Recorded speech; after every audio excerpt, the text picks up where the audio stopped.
Bonjour, je m'appelle Cécile Dubernay, je suis enseignante-chercheuse à l'Institut catholique de Paris où je dirige un diplôme sur l'intervention civile de paix. Je suis aussi membre de l'Institut pour la paix en France et du réseau Justice et Paix.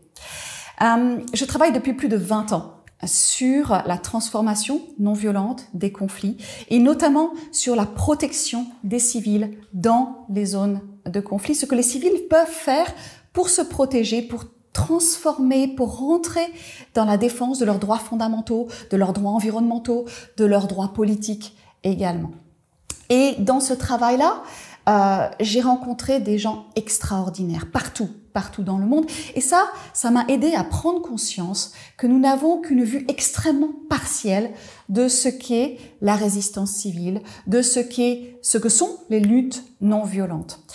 Et si je participe à ce cours, si je m'y suis engagée pour le construire et le co-construire, eh bien, c'est précisément pour aider à faire mieux connaître cette forme d'engagement, ces formes de lutte très fortes que l'on trouve un peu partout. Parce que vous savez, en France, on les étudie peu et donc on les comprend peu. On reste très souvent sur des images d'Épinal, sur Gandhi, sur Martin Luther King, ou alors sur des images de grandes manifestations dont on croit qu'elles sont spontanées, qu'elles ne sont pas organisées, et puis qu'elles n'aboutissent à rien, finalement. Or, en fait, il se passe dessous toute une construction de mouvements, de luttes, de réflexions. Et ça, nous avons besoin de beaucoup mieux le comprendre. Nous avons besoin de l'étudier collectivement.